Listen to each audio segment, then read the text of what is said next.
በአገልጋይ ዮናታን ቸርች ላይ የተፈጸመው ምን ጉድ ነው? በአመት ዓመት የሚደረገው የመልካም ወጣት ስልጠና እየተደረገ ባለበት በድንገት የሆነው ነገር ያልተጠበቀና ታላቅ ውዝግብን የፈጠረ ሆኗል። አስቀድሞ በአንዳንድ በኦርቶዶክስ ቤተክርስቲያን እምነት ተከታዮች ዘንድ ከፍተኛ ተቃውሞና ትችት የሚሰነዘርበት ይህ ስልጠና በዚህኛው ወይንም በአራተኛው ዙር ላይ ያስመለከተን ተግባር እውነትም በመልካም ወጣት ስልጠና ላይ የሚደረግ አሳፋሪ ተግባር አለ የሚያስብል ምስክርነትን የሰጠ ሆኗል። ውሸትን አጋልጣለሁ ሲልም አንድ ወንድም በመልካም ወጣት ላይ የተመለከተውን ተግባር በይፋ አጋልጦም ተናግሮታል። በአዲስ ኪዳን ካህናት ቤተክርስቲያን በመልካም ወጣት ስልጠና የተፈጸመው ተግባር ምን ይሆን? በዚህ ላይስ የተነሳው ከፍተኛ ተቃውሞ ምን ይመስላል? አገልጋይ ዮናታን አክሊሉስ ምን ሲል ምላሽን ሰጠ? የሚሉትን በዝርዝር ይዘናል፣ ታደምጡታላችሁ። በሌላኛው መረጃችን በመሰረተ ክርስቶስ ቤተክርስቲያን የግብረ ሰዶም እንቅስቃሴን ተከትሎ የተደረገው ጉባኤ አስደንጋጭ ኩነቶችን ፈጥሯል። በሚያሳዝን መልኩ የተዘጉ የሚመስሉ የቤተክርስቲያን ጉዳዮች የተዘጉም የሚዘጉም አይደሉም። አንዳንድ መዝጊያዎች በር የላቸውም። ገበና እንዳይጋለጥ ተብሎ በመጋረጃ የተዘጉ አሳፋሪ እውነቶች ከቁጥር በላይ ናቸው። በቤተክርስቲያን የተደረገው ጉባኤም በሰላም አልተጠናቀቀም። ስማቸው እንዳይነሳ የጠየቁን የጉባኤ ተሳታፊም በጉባኤው መካከል የነበረውን አስደንጋጭ ኩነቶችን ለሻሎም ሚዲያ አጋርተዋል። የቤተክርስቲያን ስም እንዲጠፋ ያደረጉ አመራሮች ተጠያቂ መሆን እንዳለባቸው በጉባኤ ሲነሳ የተፈጠረው እጅግ የሚያሳዝነው ከቤተክርስቲያን ክብር በላይ የግል ክብራቸው ያሳሰባቸው አካላት የፈጠሩት ተግባርም በይፋም ተጋልጧል። ከዚሁ ከግብረ ሰዶም መረጃ ሳንወጣ 71 ወንዶችን ከተፈጥሮ ውጭ የሆነ ድርጊት በሚል እንዲታሰሩ አድርጋም ወደ ፍርድ ቤት አቅርባለች። በቅርብ ወራት ብቻ ከ100 በላይ ሰዎች በተመሳሳይ የግብረ ሰዶማዊነት ጉዳይ ተጠርጥረው መያዛቸውም ተገልጿል። ከነዚህ ውስጥም የሀገሪቱ ታዋቂ ሰዎች አሉበትም ተብሏል። እውነታውን እኛም በሚዲያችን ይዘናል፣ እንዲሁ በቆይታችሁ ሳላችሁ። በስተመጨረሻም የመጨረሻው ዘመን ተቃርቧል ብቻ ሳይሆን መፈጸም መጀመሩን ጭምር በምልክትነት የሚያሳዩ በርካታ እውነቶች እየተፈጸሙ ስለመሆናቸው መጽሐፍ ቅዱስን ጠንቅቆ ለሚያቀዝ መንገድ ጉንጭር ማድከም ቢሆንም እንደ ማንቂያ ደወል መናገሩ ተገቢ ነው። የእግዚአብሔር ሰው ተሰማ ሞሎሮኖ ሊመጣ ያለው እጅግ የከፋ ነው፣ ተጠንቀቁ። ጦርነት ህዝቦችን የሚመታ ከሆነ ሁልጊዜ ጦርነት ከሆነ ኃላፊነት ያለባችሁ ሰዎች፣ ሀገርን የያዛችሁ ሰዎች፣ ሰሜኑን የተቆጣጠራችሁ በእግዚአብሔር ፊት ውደቁ፣ ይቅርታ ጠይቁ። ኢትዮጵያ በጦርነት የምትጨነቅ ከሆነ ደጋግሞ እንዲህ ከተከሰተ ኢያሱ በእግዚአብሔር ፊት እንደወደቀ ዛሬም የሀገር መሪ በእግዚአብሔር ፊት ሊወድቅ ይገባል። አይካላችሁ ግን ተጠንቀቁ ሲልም የእግዚአብሔር ሰው ተሰማ ከጌታ የተቀበሉትን ተናግረዋል። አገልጋዩ ከጌታ ተቀብለው ለጠቅላይ ሚኒስትር ያስተላለፉት ተጠንቀቁ ሲሉ የተናገሯቸው ቁጣ አዘል መልእክቶች ምን ይሆኑ? በቆይታችሁ ከአንደበታቸው ታደምጡታላችሁ። እስከ መረጃው ፍጻሜ አብራችሁን ቆዩ።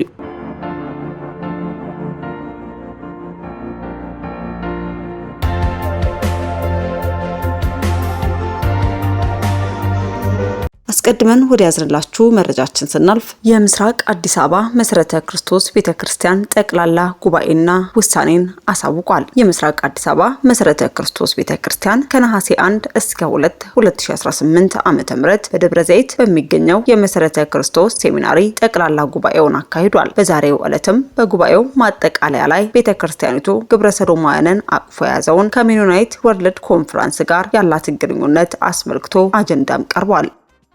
የክልሉ የአስተዳደር መሪዎች ጉባኤ ለመሰረተ ክርስቶስ ቤተክርስቲያን አስተዳደር መሪዎች ጉባኤም ቤተክርስቲያን ግብረ ሰዶማውያንን አቅፎ ከያዘው ከኤምደብሊውሲ አባልነት እንድትወጣ በሙሉ ድምጽ ወስኖ ጥያቄውን በደብዳቤ ማቅረቡም ለጉባኤው ሪፖርት አድርጓል። ከጉባኤው አባላት መካከል የመናገር ዕድል ያገኙት አባላትም ቤተክርስቲያኒቱ ከቤተክርስቲያን መመሪያና ደንብ እንዲሁም ከእግዚአብሔር ቃል ውጪ በሆነ ማህበር ውስጥ መቆየቷ ልብ የሚሰብር መሆኑንም ገልጸዋል።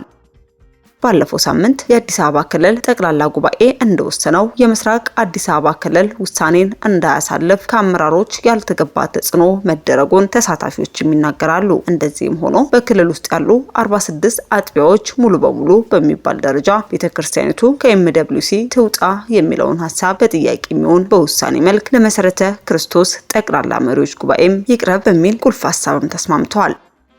በጉባኤው ከተገኙትና የመናገር ዕድል ካገኙት መካከል የአያት አዲስ አበባ መሰረተ ክርስቶስ አጥቢያ ቤተክርስቲያን የሽማግሌዎች ጉባኤ ሰብሳቢ ጉዳዩ የኤምደብሊውሲ አባልነት ጉዳይ ሳይሆን ድብቅ አጀንዳ ያላቸውና ስልጣን ፈላጊ የሆኑ ግለሰቦች ያስጮሁት ጩኸት ነው በማለትም የፕሬዝዳንቱን ቃል መድገማቸው ጉባኤውን እንዳሳዘነም ተሳታፊዎች ይናገራሉ። ከዚህ በተጨማሪም በአዲስ አበባ ክልል ስር የምትገኘው የለቡ አዲስ አበባ መሰረተ ክርስቶስ አጥቢያ ቤተክርስቲያን አንድ አባሏ ዶክተር ስዩም አንቶኒዮስ ከአባልነት ተሰርዟል ተብሎም በመሰረተ ክርስቶስ ዋና ጽሕፈት ቤት በማህበራዊ ሚዲያ መሰራጨቱና በአጥቢያዎች ይነበብ መባሉን በጽኑ በመቃወም ዶክተር ስዩም እጅግ የተመሰከረለትና ትልቅ ፍሬ ያለው የአጥቢያዋ አባልና አገልጋይ በመሆኑ ዋና ጽሕፈት ቤት ያሰራጨውን ውሳኔ አንቀበልም፣ በመድረካችንም አናነብም ከማለታቸው ሌላም ቅሬታቸውን በጠቅላላ ጉባኤ ላይ በይፋም አሰምተዋል።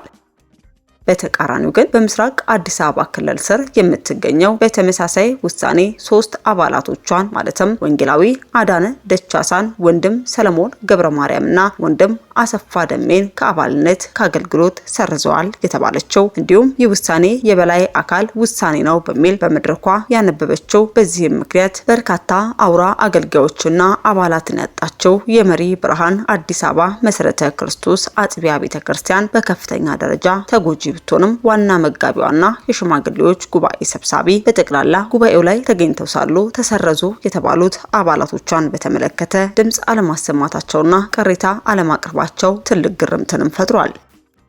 በጉባኤው ላይ የማዕመጉ ሰብሳቢና የመሰረተ ክርስቶስ ቤተክርስቲያን ምክትል ፕሬዝዳንት የተገኙ ሲሆን በቴዎሎጂ ኮሚሽን ጉዳዩን አስመልክተው ጥናት እንዳስጠኑም ኮሚሽኑ መጽሐፍ ቅዱስ ስለማይፈቅድ ቤተክርስቲያኒቱ ከኤምደብሊውሲ አባልነት ትውጣ የሚል ምክረ ሀሳብ እንዳቀረቡም ተናግረዋል። የጉባኤው ተሳታፊዎች ይህን ጉዳይን አስመልክቶ ምን ጥናት ያስፈልጋል?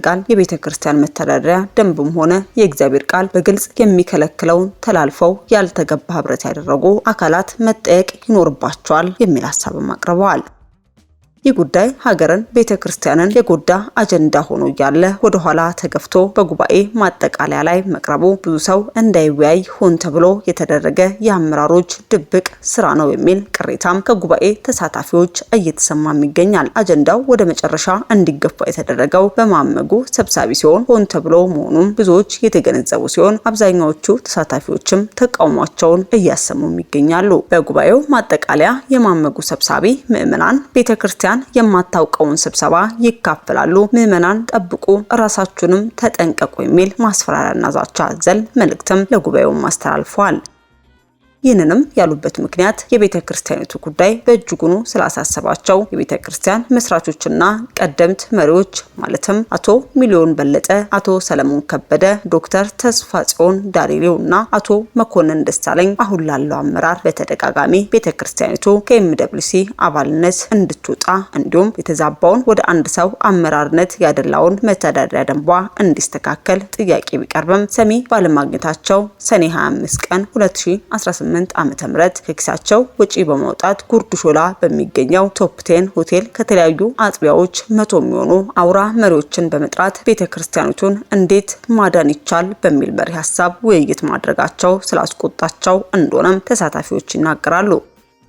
እነዚህ አባቶች ያሁኑ የመሰረተ ክርስቶስ ቤተክርስቲያን ፕሬዝዳንትና የማዕመጉ ሰብሳቢ ሳይወለዱ ለወንጌል ብዙ ዋጋ የከፈሉ በኢትዮጵያ ወንጌላውያን አብያተ ክርስቲያናት ህብረት መካከልም ስም ያላቸውና ተጽዕኖ ፈጣሪዎች ቢሆኑም የመሰረተ ክርስቶስ ቤተክርስቲያን ፕሬዝዳንትና የማዕመጉ ሰብሳቢ ፈጽሞ ሊሰሟቸውም ሆነ ሊታዘዟቸው አለመፍቀዳቸው አሳዛኝ እንደሆነም አባላቱ ይናገራሉ። የማዕመጉ ሰብሳቢ በሴቶች ላይ የሚሰራ መንግስታዊ ያልሆነ ድርጅት ያላቸው ሲሆን የቤተሰብ አባላቶቻቸው ሰራተኛና የቦርድ አባላት ከማድረጋቸውም በላይ ድጋፍ የሚያገኙት ከግብረ ሰዶማውያንና ከፌሚኒስቶች እንደሆነም የውስጥ አዋቂዎች ይናገራሉ።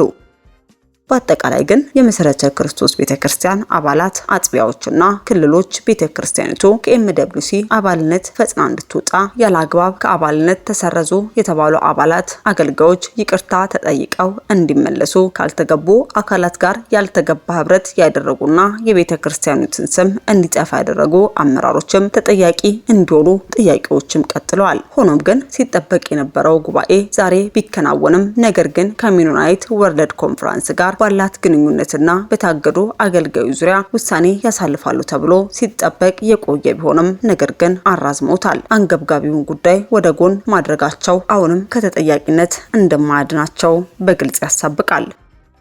ስብሰባው ገና ከማለቁ ካሁኑም በርካቶችም እንዲህ ባለ መልኩ ለቤተ ክርስቲያኒቷ ሐሳብና አስተያየታቸውን እየሰጡ ተመልክተናል። ታዲያ ይህ ጉዳይ ወዴት ያመራ ይሆን? ፍጻሜውስ ምንድነው? እውን የመሰረተ ክርስቶስ ቤተ ክርስቲያን ከግብረ ሰዶም እንቅስቃሴ ነጻ ትወጣ ይሆን ወይንስ በዚህ ተግባሯ ትቀጥላለች የሚለውን ጉዳይ ተከታትለን ወደ እናንተ የምናደርስ ይሆናል።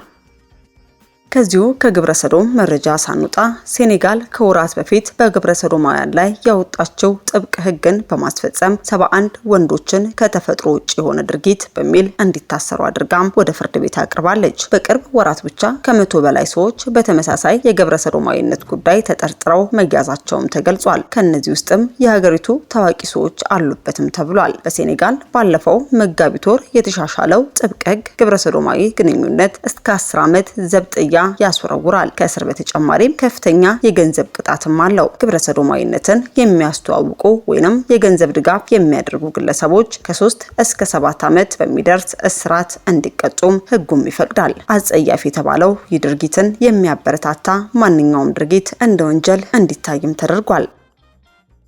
አስከትለን ወደ ያዝነዳችሁ መረጃችን ስናልፍ ከሰሞኑ እጅግ ከፍተኛ የሆነ መነጋገሪያነትን የፈጠረውና በወንጌል አማኞች እንዲሁም በኦርቶዶክስ እምነት ተከታዮችም ከፍተኛ ዛቻና ሽኩቻን ያስነሳው የመልካም ወጣት ስልጠና ላይ የተመለከትነው ተግባርም ከፍተኛ መነጋገሪያነትን ፈጥሯል። በተወለድኩበት አካባቢ የተከሰተው የማውቀው ውሸትን አጋልጣለሁ ሲልም አንድ ወንድም በማህበራዊ ትስስር ገጽ ላይም በመልካም ወጣት ላይ የተመለከተውን ተግባር በይፋ አጋልጦም ተናግሮታል።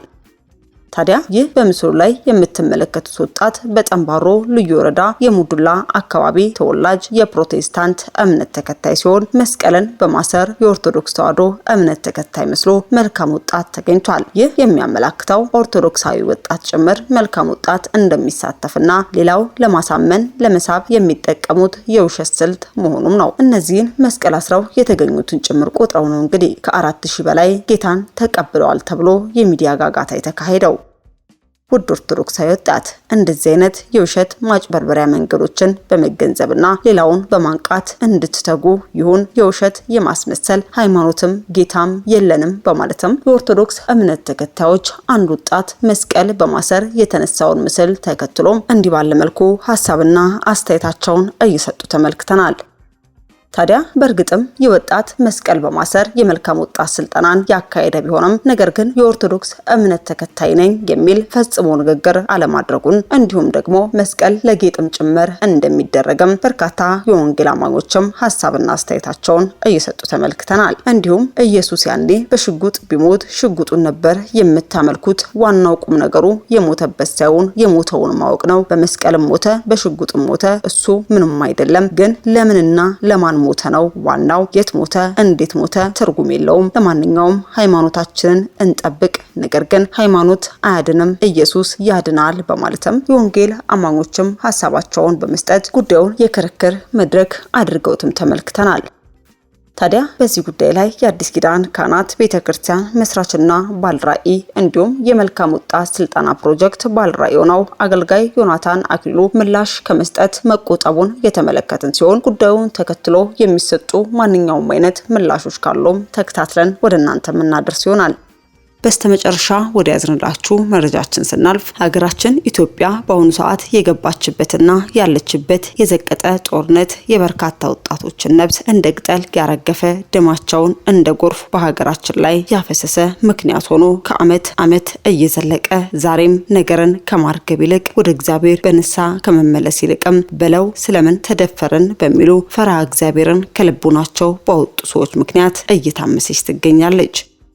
ይህን የተመለከቱት የእግዚአብሔር ባሪያዎችም እንመለስ፣ በእግዚአብሔር ፊት እንውደቅ፣ ንስሐ እንግባ፣ ካልሆነ የሚመጣው ከባድ ነው ሲሉም ተናግረዋል። አገልጋዩ ከጌታ ተቀብለው ለሀገራችን ኢትዮጵያ ንስሐ እንግባ፣ ካልሆነ ሊመጣለ መቅሰፍት አለ ሲሉም የተናገሩ ሲሆን ሙሉ መልእክቱ ምን ይሆን የሚለውንም ከአንደበታቸው እንድታረምጡ ጋበዝን። ብዙ ጊዜ በብዙ ነገር ውስጥ ጸልያን በጌታ ፊት ጣልቃ ገብተን ብዙ ትልልቅ ነገሮች በምድራችንም በኢትዮጵያ በብዙ አይነት አቅጣጫ በመጡበት ጊዜ በጸሎት እግዚአብሔር ጣልቃ ሲገባ መልካም ሲያደርግ እግዚአብሔር ነገሮችን ሲለውጥ አይተናል እና ዛሬም በዚህ እግዚአብሔር በሰጠን ሸክምና አደራ በጌታ ፊት ደግሞ ጣልቃ መግባት ጸሎት የምንጸልይበት ጊዜ ነው።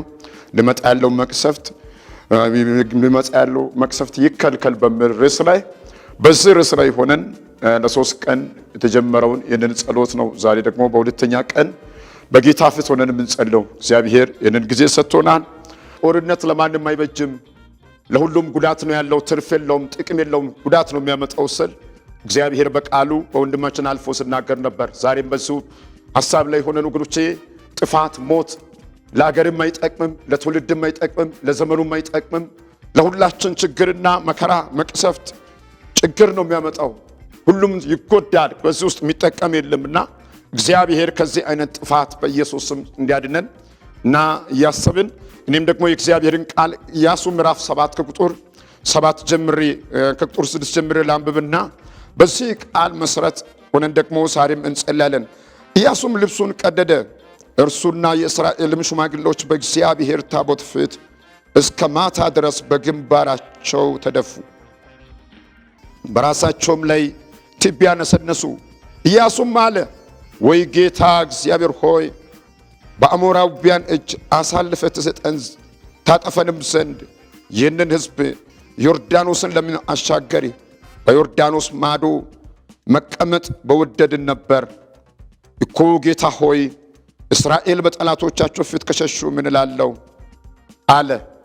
ወገኖቼ በእግዚአብሔር ፊት ኢያሱ በዚህ በገቡበት ደግሞ ጦርነት አቅሎ ቀላል ነው ብሎ ባሰቡበት ስፍራ ተሸንፎ የማያውቁ እስራኤላውያን ተሸነፉ።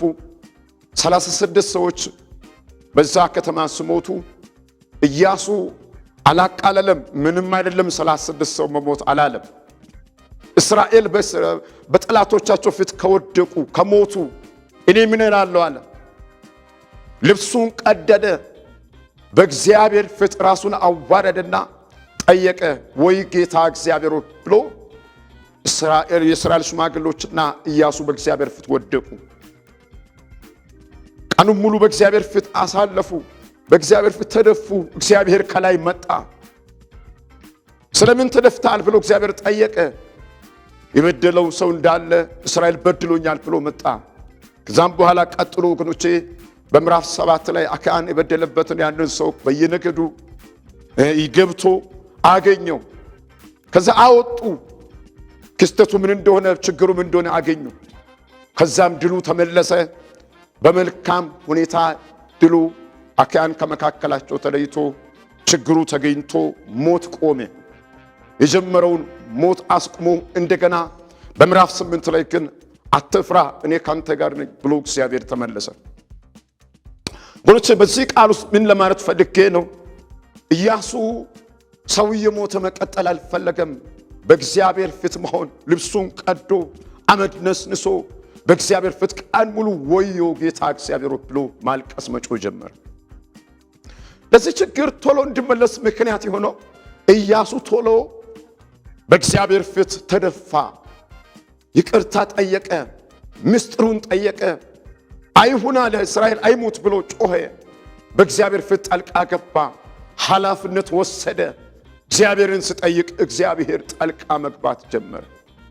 ወገኖቼ ዛሬም በዚህ ቃል መንፈስ ውስጥ ሆነን እንጸልያለን። ወገኖቼ ሐሳቡን እናያለን። በዚህ ቃል ውስጥ ትልቁ ጥቅም የጠቀመው ኃላፊነት ያለው እግዚአብሔር የጠራው ለጊዜው መሪ ያደረገው እግዚአብሔር ያስነሳው ኢያሱ ሰው ሲሞት ችግር የለም ሞት ምንም አይደለም አላለም።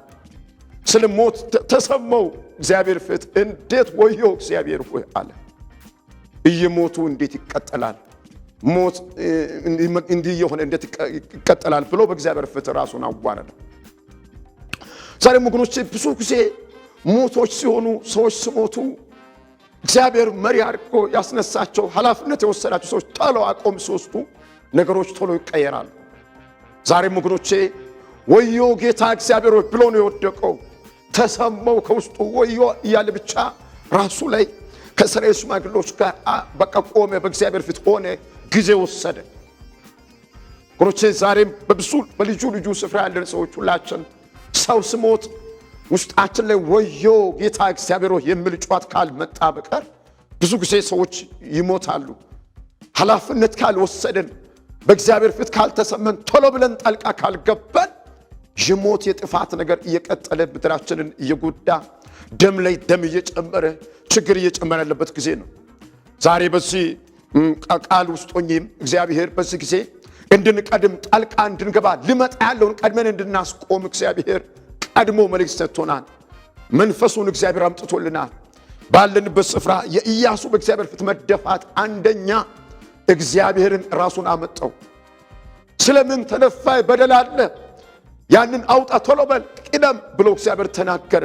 እግሮቼ ልንገራችሁ፣ በእግዚአብሔር ፊት ቅዱሳን ጸሎት ሲያደርጉ ማለዳ ሲነሱ ችግሩን በትክክል ተረድቶ ለችግሩ ጊዜ ወስዶ በእግዚአብሔር ፊት ሲሆኑ እግዚአብሔር መፍትሄውን ያመጣል። የመፍትሄውን አቅጣጫ ይቀይሳል። ማን ምን እንደሆነ ይገልጣል። በዚህም በዛም አይደለም፣ ማንም ወገኖቼ እንዲሁ አይደለም። እግዚአብሔር ውስጥ ያውቃል፣ ልብ ያውቃልና ነገሮችን ይፈትሻል። የእግዚአብሔር እጅ ጣልቃ ትገባለች። ችግሮችን ቶሎ መፍታት ይችላል እና እግዚአብሔር ጣልቃ ገባ። ወገኖቼ ቃሉ ላይ ስናይ እግዚአብሔር ጣልቃ ገብቶ አንድ በደለው እግዚአብሔር ተናገረ። እርም የሆነ ነገር አለ ብሎ እግዚአብሔር ቶሎ ነገሮችን አስተካከለና ወደ ድሉ እንዲቀጥሉ በምዕራፍ 8 ላይ እግዚአብሔር ቀደመ። ነገሮች ወደ ድል እንዲመጡ አደረገ። ጉርቼ ያለው እስራኤል በጠላቶቻቸው ፊት ከወደቁ እኔ ምን እላለሁ አለ። ጉርቼ እኛም ይህንን ጸሎት ስንጀምር በጦርነት ህዝባችን የሚመቱ ከሆነ እኛስ ምን ማለት አለብን? ሁልጊዜ ጦርነት ስመጣ ትላንት በወንድማችን ቴዲ ቃሉ ላይ እንደተናገረውም ጉዳት ነው የሚያመጣው። ለማንም የሚጠቅም አይደለም፣ የሚበጅ ነገር የለውም። ሞት ነው የሚያመጣው፣ ስቃይ ነው የሚያመጣው፣ ለማንም አይተርፍም። ከሁሉም ሞት ነው የሚሆነው፣ የሚተርፈው ሞት ነው። ሁልጊዜ ሰዎች የጦርነት የክፋትን እቅድ ቶሎ ብሎ ጣልቃ ገብቶ ማዳን ከእግዚአብሔር ሰዎች ይጠበቃል። ዛሬም እንደዚሁ እንደ ኤልሳዳይ ኔትወርክ እግዚአብሔር ጣልቃ ገብቶ በፊቱ እንድንቆም እግዚአብሔር ጊዜ እንደሰጠንም ኢያሱም እንዲሁ ጣልቃ ገባ። ወዮ ጌታ እግዚአብሔር ሆይ ብሎ ጮኸ። በእግዚአብሔር ፊት ቀን ሙሉ ተደፋ። የእስራኤል ሽማግሎችም አብሮት ሆኑ። ወሮቼ በዚህ ቃል ውስጥ እኔም ጨምሬ የምፈልገው ኃላፊነት ያላችሁ ሰዎች፣ እግዚአብሔር ሕዝብ የሰጠን ሰዎች፣ አገር የሰጠን ሰዎች፣ ሰሜኑን የሰጠን ሰዎች፣ ደቡቡን የሰጠን ሰዎች፣ ምዕራቡን ምስራቁን የሰጠን ሰዎች ኃላፊነት ወስዶ በእግዚአብሔር ፊት መደፋት፣ ይቅርታ መጠየቅ፣ ወዮ ማለት መቅሰፍት ያስቆማል፣ ችግር ይከለክላል፣ የሞትን አዋጅ ይሰብራል፣ የጦርነትን ወሬ ይከለክላል፣ ሕዝቡን ወደ ልማት ይመልሳል። ዛሬ በዚህ ቃል ውስጥ ሆኜ ደግሜ ብለው ኢያሱ ፈጥኖ ተነሳ። ወይ ጌታ እግዚአብሔር ዋለ እስራኤል በጠላቶቻቸው ፊት ከወደቁ እኔ ምን እላለሁ? እኔ ምንድነው መሆን ያለብኝ ብሎ ጮኸ። እግዚአብሔር ፊት ወደቀ። ወርቼ እኛም ኃላፊነት እግዚአብሔር የሰጠን ሰዎች ኢትዮጵያ በጦርነት የምትቸገር ከሆነ ደግሞ እንዲነት ነገር የሚመጣ ከሆነ እኛስ ምንድነው የምንሆነው? እግዚአብሔር መፍትሄ እንዲያመጣልን በዚህ ቦታ ሙሴ ቶሎ በል ፍጠን፣ ጥናውን ይዘህ ግባ፣ መቅሰፍቱን አስቁም አለው። ዛሬም ወገኖቼ እላችኋለሁ ከልብ የሆነ መነሳት እንድንነሳ፣ ወዮ ጌታ እግዚአብሔር ሆይ ብሎ እንደተነሳ በብዙ ስፍራ የምትነሱ ሰዎች በእውነት በብዙ ሸክም እንድትነሱ፣ ወይ ጌታ እግዚአብሔር ሆይ ብሎ እንደተነሳ ከልብ መነሳት መቅሰፍት ያቆማል። ተቋለች ጥናውን ይዘህ ውጣ ፍጠን ብሎ ነው። ዘኍልቍ ምዕራፍ 16:48 ላይ በሕይወት ባሉትና በሙታን መካከል ጣልቃ ግባ፣ ቶሎ ታደግ ብሎ እግዚአብሔር ተናገረ። ጥናውንም ይዞ ገባ፣ ሞት ቆመ። ዛሬ ወገኖቼ ኢያሱም ጣልቃ ገብቶ አስቆመ። ዛሬ ወገኖቼ እላችኋለሁ ኃላፊነት ያለን ሰዎች፣ እግዚአብሔር እድል የሰጠን ሰዎች፣ ሰሜን ላይ እድል የሰጠን ሰዎች፣ እግዚአብሔር ደቡብ ላይ እድል የሰጠን ሰዎች፣ ምዕራብ ላይ ምስራቅ ላይ እድል የሰጠን ሰዎች፣ ቤተ መንግስትም ያለን ሰዎች፣ ቤተ እምነት ውስጥም ያለን ሰዎች፣ ቤተ ክርስቲያን ውስጥም ያለን ሰዎች ወዮ ጌታ እግዚአብሔር ሆይ ብለን እንድንነሳ በዚህ ቃል ኢያሱ እንደተነሳ ልብሱን ቀዶ እንደተነሳ በብዙ አቅም እንደተነሱ በጌታ በእግዚአብሔር ቃል መንፈስ ሆኜ ላነሳሳችሁ እወዳለሁ። በሸክም እንድትነሱ ወገኖቼ፣ እንደ ልማድ እንዳይሆን መቅሰፍት ውስጥ ችግር ውስጥ ጣልቃ ለመግባት ኃላፊነት ባለው ሁኔታ እንድንነሳ እላለሁ። ያኔ ኢያሱ ልብሳቸውን ቀደዋል። አሮንም ጥናውን ይዞ ነው የገባው። እኛ ግን የክርስቶስን ደም ይዘን እንገባለን። ይሄ ደም እነሱ ከያዙት አቅም የሚበልጥ የአዲስ ኪዳን ደም ደግሞ ለኛ አለ። ደሙ የትኛውንም መቅሰፍት የመከልከል አቅም አለው። የክርስቶስ ደም ከሁኔታዎች ሁሉ በላይ መስራት የሚችል አቅም አለው። ዛሬ በዚህ ቀን እላለሁ ወይ ጌታ እግዚአብሔር ብሎ በኃላፊነት ተነሳ፣ ችግሩን አገኘ፣ ሞትን አስቆመ። ከዛ ቀጥሎ አዲስ ምዕራፍ በምዕራፍ 8 ላይ ከፈተ። እግዚአብሔር እኔ ካንተ ጋር ሆናለሁ ብሎ ቆመ። ዛሬም በልዩ ልዩ ስፍራ ያላችሁ ሰዎች ወይ ጌታ እግዚአብሔር ብሎ እንደተነሳ በኃላፊነት እነሱ በዚህ ቃል መንፈስ ላነሳሳችሁ እወዳለሁ። እግዚአብሔር የሸክሙን ጉልበት ይስጠን። ሞትን የሚከለክል የክርስቶስ ደም አለ።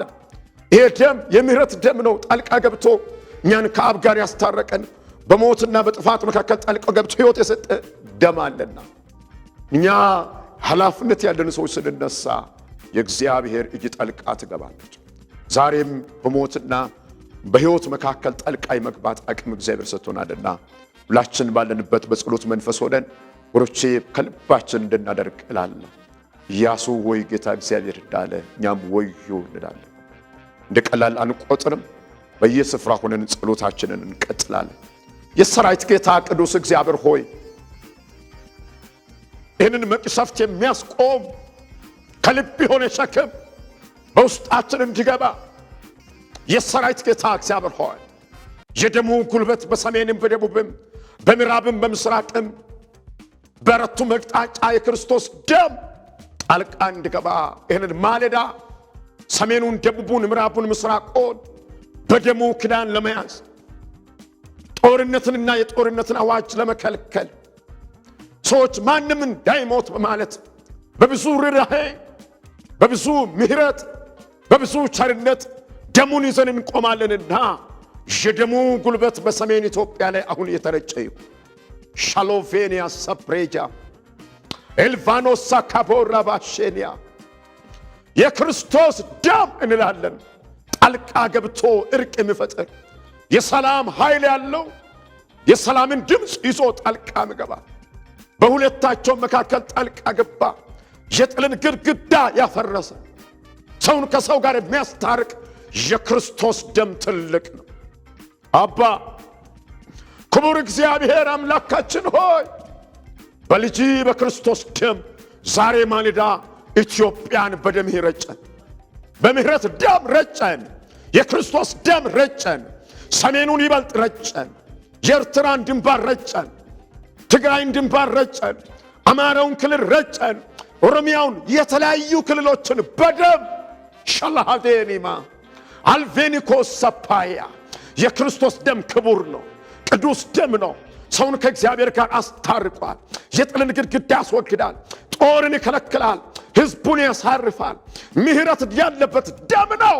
ይህን ደም አነሳን አነሳን አነሳን። አሮን ጥናውን ይዞ ገባ፣ እኛ ደግሞ የክርስቶስ ደም ይዘን ገባን።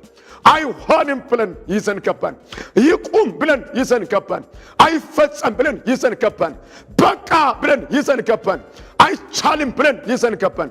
ወይ ጌታ እግዚአብሔር ሆይ ሞት ይብቃ ከኢትዮጵያ ብለን ጦርን ኦሳፕሬጄኒ መንታሪያስ አላቬኒኮ ሰፓይ አቶቶ እግዚአብሔር ሆይ በቃ ብለን ቆመን፣ በሰራዊት ጌታ በእግዚአብሔር ፊት ቆመን ደሙን ይዘናል። ኃይሉን የሚሰብር ደም፣ ጉልበቱን የሚሰብር ደም፣ የመጣውን ቁም የሚል ደም፣ አስቁሞ ሰላምን የሚያደርግ ደም፣ ክፋቱን የሚያስቆም ደም፣ ክዳኑን የሚያፈርስ ደም ስምምነትን የሚፈጥር ደም፣ አብሮነትን የሚፈጥር ደም፣ ዳግም መነጋገርን የሚያመጣ ደም፣ እንቀመጥ በቃ አሁንም እንስማማ የሚያስብል ደም፣ ሰላም ነው የሚበጀን የሚያስብል ደም፣ ሰላም አምላክ በቃ የሰላምን ንግግር እናድርግ ምክክር እናድርግ የሚል ደም በኢየሱስ ስም ሰሜን ኢትዮጵያ ላይ እንዲገባ ጸለይን።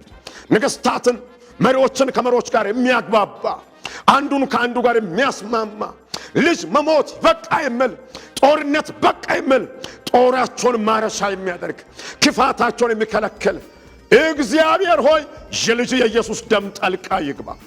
ሻሎም ሻሎም ሻሎም ሻሎም። ይህ ጸሎት እስከታወጀ ድረስ የሰላም ደም ጣልቃ ይግባ፣ የእረፍት ደም ጣልቃ ይግባ፣ የክርስቶስ ደም ጣልቃ ይግባ። ሰሜን ላይ እርቅ ይሆን በኢየሱስም፣ በኤርትራ ላይ እርቅ ይሆን፣ በትግራይ እርቅ ይሆን፣ በጌታ በኢየሱስ በአማራው ክልል አካባቢ እርቅ ይሆን። ሰሜን ላይ ደም ይብቃ፣ ጦርነት ይብቃ፣ ችግር ይብቃ፣ መከራ ይብቃ፣ ስምምነት ይፈጠር። አሉቤንያ ሰፓያ ኤላሲያሞን ተርዳዲ ዳዲ የሰራዊት ጌታ እግዚአብሔር ሆይ እርቅ ይፈጠር። የእርቅ ስምምነት ውል ይካሄድ፣ አንዱ ከአንዱ ጋር ይስማማ፣ የእርቅ ውል ያድርግ። ኪዳኑን በዚህ አቅጣጫ ያድስ። በክርስቶስ ደም ጣልቃ ገባን። ጥናዎችን ይሄ ነው የክርስቶስ ደም ነው። ሌላ ንዝመኛ ሁን አዲስ ኪዳን ላይ ነን። የክርስቶስ ደም ከሁሉ ይበልጣል። አስታራቂ ደም ነው። የምህረት ደም ነው። የፈውስ ደም ነው። የክብር ደም ነው። የመዳን ደም ነው። የይቅርታ ደም ነው። በደሙ ጉልበት ይህንን መቅሰፍት እናስቆማለን። ከማላጁ ህብረት ጋር ከሚጸልዩት ጋር ከዚህ ከኤልሻዳይ ኔትወርክ አገልግሎት ጋር ከመጠብን ቅደሙ ግቡ በሚለን መልእክት ላይ ቆመን አስቆመን። ደም አስገበን። ጃኩራ መሳሪያ አይደለም፣ የጦር መሳሪያ አይደለም። እንትና ያሸንፍ እንትና ይሸነፍ ማለት አይደለም። ሁሉም በሰላም ይጠናቀቅ ዘንድ፣ ነገሮች በሰላም ይቀሩ ዘንድ፣ የሰላም ስምምነት ይሆን ዘንድ፣ የሰላም ምክክር ይሆን ዘንድ አባ በደም ጣልቃ ገባ። በምህረት ጉልኦች አላዲያኖስ አሊቬኒዮስ ሰፓይ ሰሜን ሆይ የክርስቶስ ደም ጣልቃ ይግባ። ኤርትራ ድንባር ሆይ የክርስቶስ ደም ጣልቃ ይግባ። ትግራይ ድንባር ሆይ የክርስቶስ ደም ጣልቃ ይግባ። ልጅ መብላት ልጅ መሞት ይብቃ ብለን የክርስቶስን ደም አዘዘን። የክርስቶስን ደም አስነሳን። ደም ጂዲያሴፕራይጀናስ የክርስቶስ ደም እርቅ ይፍጠር፣ ሰላም ይፍጠር፣ እረፍት ይፍጠር፣ እርካታ ይፍጠር፣ ሞት ያስቁም። መንፈስ ቅዱስ ሆይ ለምን ይህ ሰዓት ላንተ ክብር እንደሆን ደም ቶላ ሀቦራንስ የክርስቶስ ደም የክርስቶስ ደም የሰላም ደም የደስታ ደም የመዳን ደም ሰሜን የክርስቶስ ደም ሻፓ አልቬኖ መቅሰፍቱ ይቁም ብለን ክፋት ይቁም ብለን ሞት በቃ ብለን ጦርነት አይሁን ብለን በማለዳ ደሙን አስነሳ። ሻካፓያስ ሃሌሉያ ሃሌሉያ። ጌታ እግዚአብሔር ብዙ ጊዜ ጣልቃ ገብታ ዘንድሮ ደግሞ በደሙ ግባ። አትስጥ፣ ለማንም አትስጥ፣ አይሆንም በል። አግት፣ ጦርነትን አዋጅ አግት። አይቻልም በል። ከሰማይ ውረድ፣ ከምድር እኛን ካቆምከን ከላይ አንተና። ሰማያት በሰሜን ይከፈቱ ይከፈቱ፣ መላእክቶች ይላኩ። የደሙ ጉልበት ኃይለኛ ነው። አንድ አዋጅ ይውጣ፣ ሰላም የሚል አይቻልም የሚል ተከለከለ የሚል ታረቁ የሚል በሰላም በስምምነት ፈቱ የሚል ለትግራይ እናቶች፣ ለኤርትራ በተለያየ ስፍራ ላሉ ህዝቦች የሰላም የእርቅ አዋጅ ከሰማይ ዛሬ ማለዳ ይታወጅ። ሻኮ ባራስ አልቬንኮ ባባ ለመን ይህንን አዋጅ ለማስወጣት እኛን ካመጣ ከላይ አንተ ውረድ። የአብ ልጅ ኢየሱስ ጣልቃ ግባ። አዋጅ ገልብጥ፣ ክፉ አዋጅ ገልብጥ፣ ሽሞት አዋጅ ገልብጥ፣ የጦርነት አዋጅ ገልብጥ፣ የሰላም አዋጅ አውጅ።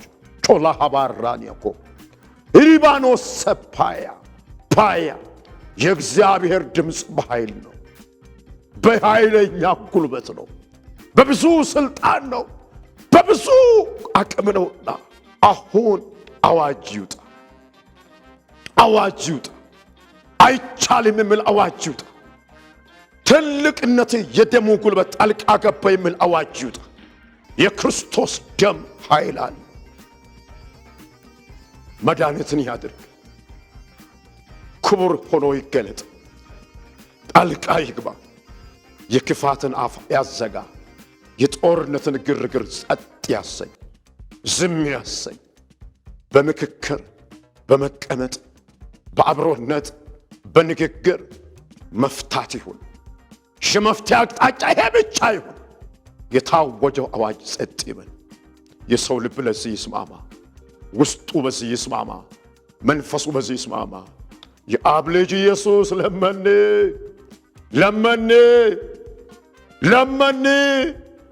ገናና ክብሬ በኤርትራ በትግራይ ድንበር ላይ